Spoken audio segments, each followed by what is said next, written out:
Assalamualaikum warahmatullahi wabarakatuh. Perkenalkan, saya Arif Wasikin. Hari ini saya akan mendemonstrasikan masalah skripsi untuk sidang skripsi ataupun sidang proposal, dan bagaimana kelanjutan videonya. Simak video di channel kami. Dan hari ini kebetulan saya bersama rekan saya. Perkenalkan Mas, namanya siapa? Halo, nama saya Yahya Alfianur. Biasa dipanggil? Biasa kalau di kampus biasa dipanggil Fean Yahya. Oke. Sekarang saya akan sedikit banyak bertanya Mas sama Mas Fean. Saya ada beberapa poin pertanyaan yang mungkin Mas Fean bisa menjawab gitu. Oke Mas Fean, siap ya? Oke. Yang pertama-tama, bagaimana sih menghindari saat prosesi sidang ataupun skripsi, hal-hal yang perlu dipersiapkan itu apa saja? Boleh dijawab Mas Fean, silakan. Untuk persiapan untuk menghadapi sidang, baik itu sidang proposal ataupun sidang skripsi, yang pertama-tama kita harus kita harus ngerajin ngetik, terus riset ke tempat tersebut yang kita dituju. Kalau misalkan di universitas lain yaitu kayak KKN dan lain-lain. Kemudian kalau di sekolah tinggi yaitu ya harus riset, kemudian harus nulis yang rajin, terus rajin-rajin bimbingan sama dosen pembimbing, dan kita ya saling kontak terus lah sama dosen pembimbing, minta saran dan harus gimana itu sih. Itu pengalaman Mas Fean juga dia. Biasanya pengalaman saya kayak gitu sih, karena jarang-jarang bimbingan jadi sering dikomplain. Jadi buat kalian yang lagi sedang bikin proposal ataupun sedang skripsi harus rajin-rajin untuk kontak-kontak sama dosen pembimbingnya. Itu tips pertama dari Bang Fean. Ini pengalaman pribadi ceritanya ya. Iya, begitu juga sih. Oke. Terus pertanyaan selanjutnya, bagaimana sih cara untuk menaklukkan dosen killer? Sedangkan kalau kita mau skripsi itu biasanya kan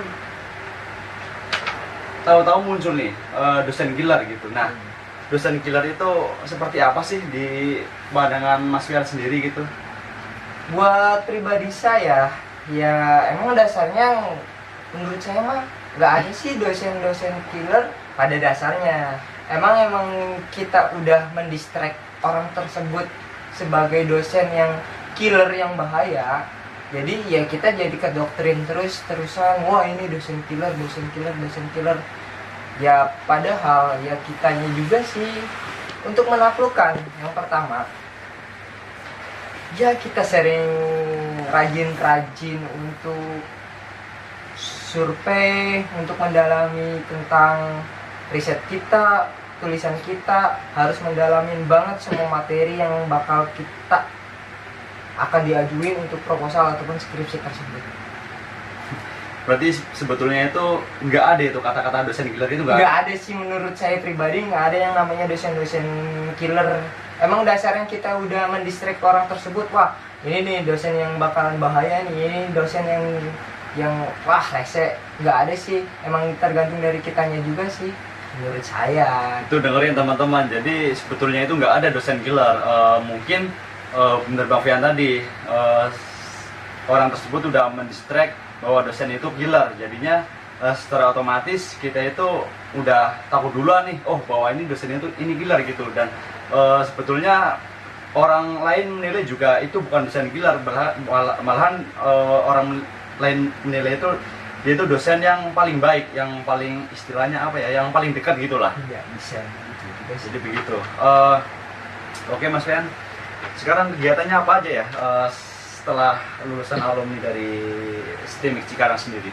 Ya kalau saya sendiri ya masih ya jadi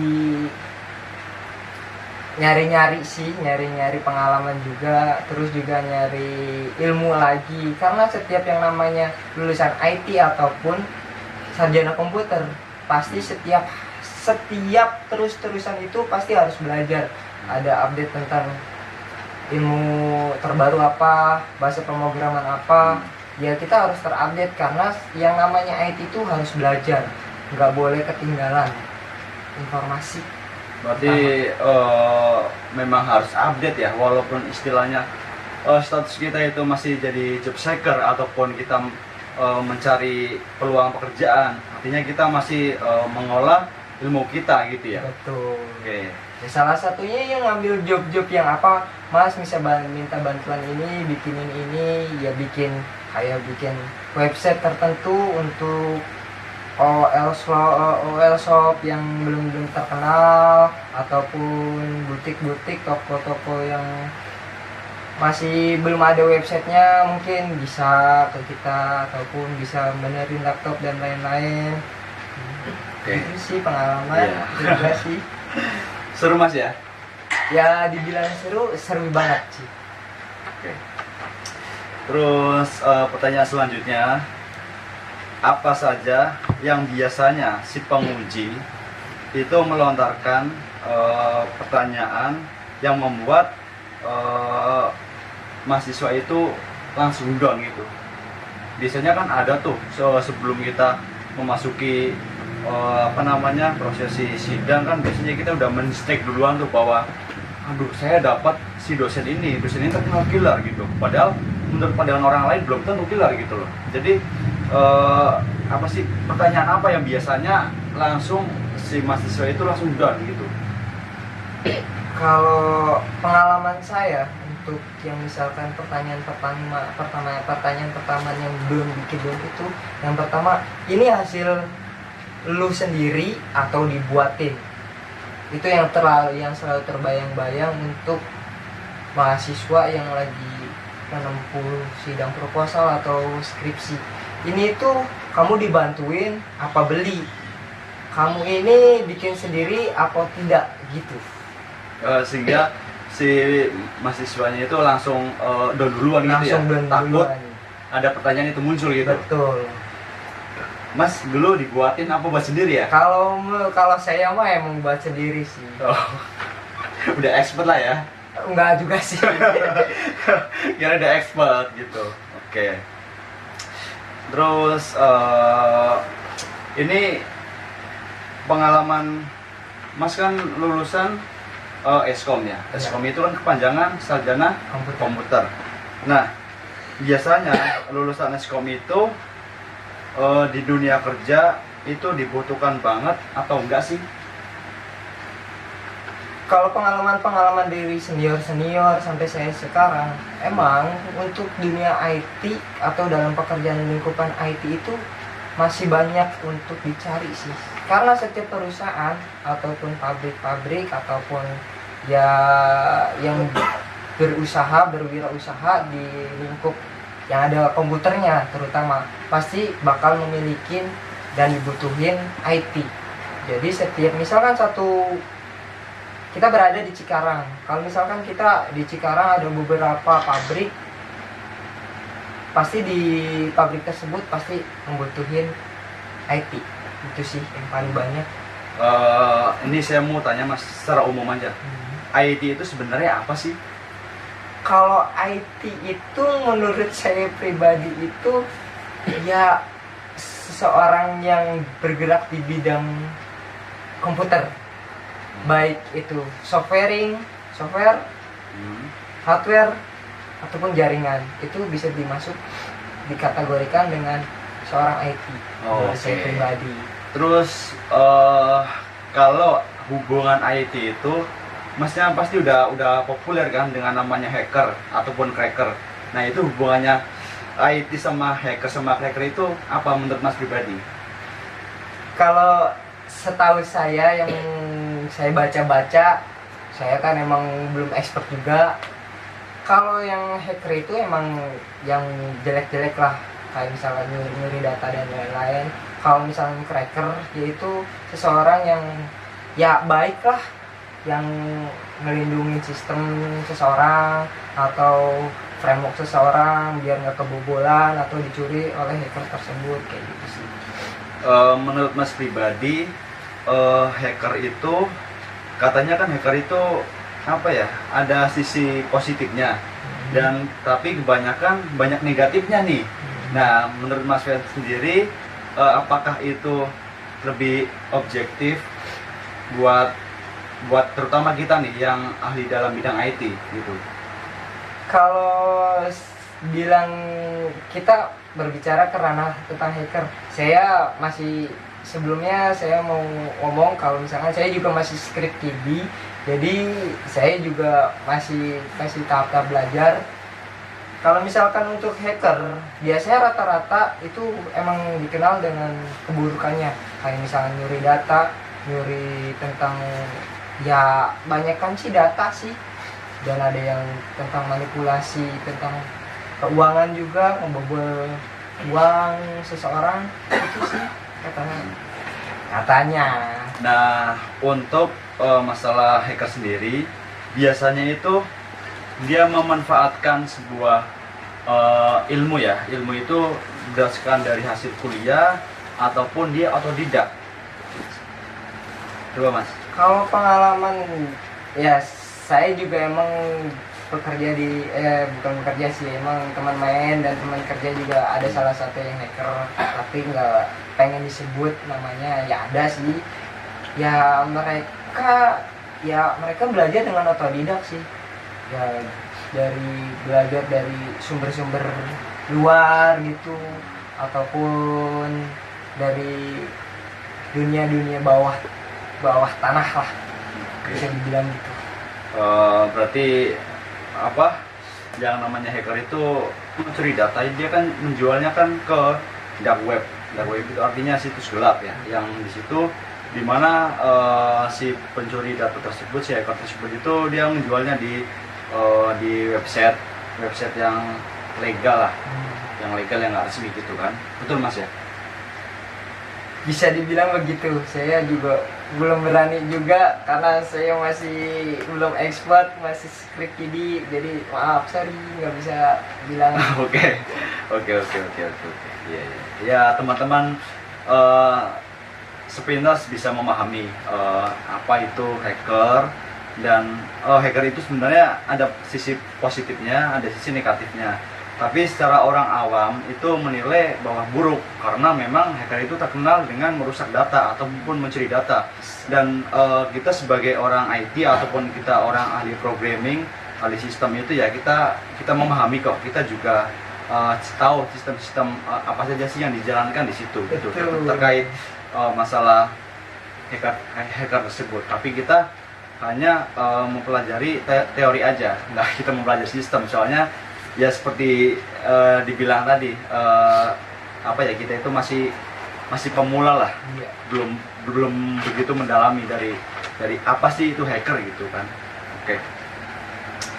Terus pengalaman Mas pribadi ya, apakah dengan lulusan Eskom itu sangat bermanfaat bagi Mas pribadi ataupun secara umum?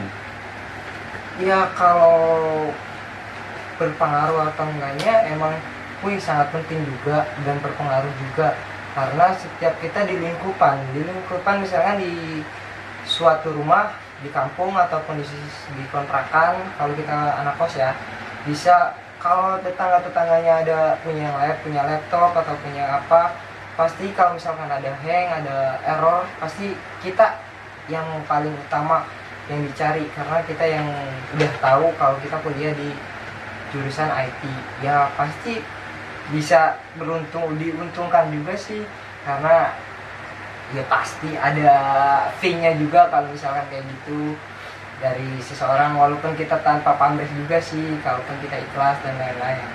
Itu sih sangat penting juga buat kita juga, beruntung juga. Apalagi kan sekarang kan udah dunianya digital Mas ya, jadi sangat berperan penting lah ya. Sangat banget. Oke, dengerin teman-teman, sangat berperan penting. Jadi kalian yang bingung mau kuliah jurusan apa, jurusan Anda yang bilang kuliah di jurusan IT itu pusing, banyak coding, memang itu awal dasarnya itu seperti itu.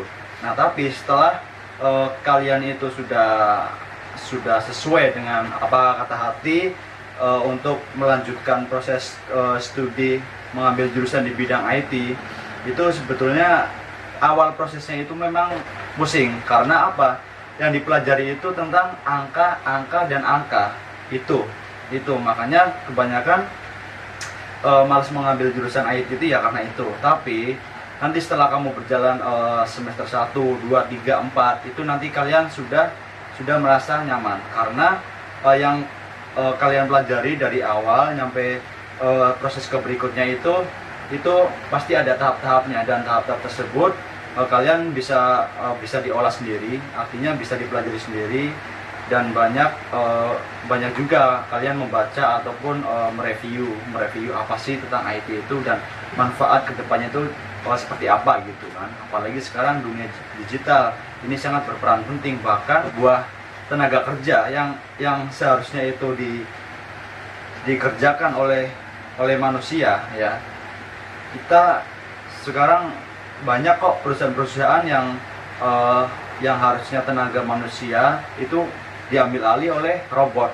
Nah, robot itu prosesnya kan dari coding juga dari sistem. Nah, di situ kita juga bisa dipelajari juga dengan jurusan IT gitu. IT itu masing-masing kok mempelajari networking, robotik, sistem, website dan modeling 3D, ada semua. Tinggal kalian mau ambil ke fokus yang mana gitu. Kalau ngambil yang umum ya semuanya mencakup, cuman ya hanya berapa persen saja yang masuk gitu. Seperti saya sama Bang Fian kan dia AL gitu kan, umum. Oke Mas Fian, untuk pertanyaan selanjutnya kan untuk perkembangan zaman sekarang itu kan sekarang udah fokus sama digital. Apakah menurut Mas itu sangat berpengaruh penting dan tepatnya itu bagi lulusan Eskom, dan untuk penempatan bidang kita di IT di dunia kerja itu bagaimana? Apakah memang sangat dibutuhkan banget? Karena untuk sekarang ini kan banyak sekali perusahaan itu yang memang dia membangun sistem itu mengambil programnya itu kan dari konsultan. Nah, konsultan sendiri itu kan dia bidangnya khusus ya. Ada khusus buat program, khusus buat desktop, buat website, buat modeling 3D dan segala macam. Nah, menurut Mas Wia sendiri yang memang lulusan sarjana IT itu bisa nggak sih menerobos ke perusahaan tanpa dia perusahaan itu harus melalui jalur konsultan? Jadi ada beberapa tipe dari perusahaan tersebut sih. Jadi kayak misalkan di perusahaan tersebut kayak emang di dalam perusahaan itu emang nggak ada IT-nya, jadi mereka harus ya nyewa konsultan untuk membackup datanya, untuk mengelola sistemnya dan lain-lain. Kemudian ada juga yang pure menerima kayak IT yang udah expert, udah berpengalaman. Jadi kayak gitu menurut saya, ini pesan buat kalian yang masih ikut sidang skripsi atau sidang proposal. Pengalaman saya jangan ke IT deh untuk cari kerjanya, karena gaji IT itu kecil pertamanya. Jadi kalau bisa ya kelola sendiri lah, kalau misalnya ada job dimanfaatin ya. Jadi kayak kita berwirausaha sendiri sih dari ilmu kita sendiri itu sih. Tadi Bang Fean bilang untuk kita bekerja di bidang IT itu gajinya kecil. Untuk kita dapat gaji yang gede itu butuh proses berapa lama kira-kira? Untuk soal gaji biasanya untuk IT junior itu ya termasuknya masih UMR. Masih UMR. UMR loh biasanya. Iya. Dan kalau misalnya udah expert itu kayak misalkan dalam bidang tersebut ya antara 5 tahunan udah itu dibilang IT senior, dan itu bisa kalau misalkan mau terjun ke dunia IT yang lain kayak di perusahaan lain bisa mungkin tawar-tawaran gaji. Wes, mantap. Itu sih pengalaman dari Iya, teman iya. saya mah belum expert. Oke, dengerin teman-teman, itu pesan teman-teman. Jadi jangan langsung down ya, jangan ngejudge kalau gaji UMR, gaji IT itu kecil ya. Memang awalnya itu kecil, di mana-mana kecil. Kalau kita belum punya pengalaman memang kecil. Nggak usah harus di bidang IT semuanya juga kayak gitu. Sebenarnya dari pengalaman ya, dari hasil pengalaman kita kerja itu ya, itu buat poin ke masuk ke perusahaan berikutnya di bidang yang sama gitu kan. Nggak harus ID juga kok semuanya. Oke, kesan dan pesan lulusan Eskom menurut Mas pribadi itu apa? Kesannya ya, jadi untuk masyarakat awam kesannya itu kalau kita seorang IT itu yaitu tahu segalanya, kayak benerin HP IT, benerin TV IT, benerin HP IT. Jadi kita juga nggak secara langsung, kita juga belajar cara gimana benerin HP, dan akhirnya bisa cara benerin TV, antena dan lain-lain. Kita browsing dan kita juga bisa. Itu pesan saya sebagai IT. Jadi Itu pesannya ya, mohon bersabar dan harus ya terus bersabar juga. Kalau misalkan ngadepin, wih IT ya, berarti ini jago ini, jadi harus bersabar ya ngadepin orang-orang kayak gitu. Oke Mas, kita sekarang lebih ke fokus serius. Motivasi ya. Motivasi untuk para mahasiswa yang sedang sekarang menempuh jalur skripsi maupun proposal itu apa? Biar teman-teman yang menonton video ini tetap semangat gitu loh, jangan down gitu. Dan jangan patah semangat buat mencakup kita dapat gelar sarjana gitu. Silakan. Saya pribadi dulu emang dari perkuliahan, saya kuliah emang nggak dari orang tua ataupun apa-apa. Saya pure dari hasil kerja saya, belajar, kerja, belajar, kuliah. Jadi dari semester S1 kan 4 tahun biasanya umumnya. Jadi dari umur 1 tahun sampai 4 tahun itu bakal ngeluarin biaya banyak. Kalau misalkan kalian udah berpikir pengen keluar dan posisi kalian udah sedang posisi sidang proposal atau sedang skripsi, sayanglah uang kalian udah keluar banyak, itu waktu udah dibuang banyak, terus ya percuma lah, tanggung. Mending lanjutin, sesusah apapun lanjutin, sebelum nggak bisa apapun, walaupun itu harus ngulang ataupun penambahan untuk bayaran ini itu, buat misalkan harus bayar untuk sidang lagi atau apa untuk cuti, mending cuti aja dulu, jangan sampai putus di jalan, menurut saya begitu. Dengerin teman-teman, jadi motivasinya itu kita belajar itu memang butuh proses ya, butuh proses. Dan proses itu nggak cuman butuh waktu sehari, 2 hari, sejam, 2 jam, 1 menit, 2 menit, 1 minggu, 2 minggu, 1 bulan, 2 bulan, nggak cukup. Itu butuh proses lama, dan prosesnya itu harus ya step by step. Kita belajar dan belajar. Kita misalnya kita kerja sambil kuliah ya, kita jangan kita diforsir waktu. Artinya ketika kita ada waktu luang ya paling nggak disempetin kita belajar gitu, walaupun itu 15 menit atau setengah jam atau 2 jam nggak apa-apa. Yang penting kita terus mengolah ilmu kita gitu. Dan jangan kita terima beres, artinya kita tak tahu ada tugas cuman minta soft copy-nya dong, rename. Nah, jangan kayak gitu. Itu lulusan abal-abal nantinya. Kalian nggak bisa apa-apa. Oke Mas Fian, terima kasih atas waktunya. Kita udah banyak memakan waktu, kita udah ya berbincang-bincang lah ya. Jadi kita tunggu video buat tutorial selanjutnya mengenai tentang program. Bagaimana sih itu program sendiri dan program apa saja sih yang akan nantinya akan ditampilkan di video berikutnya. Jangan kemana-mana, terus simak di channel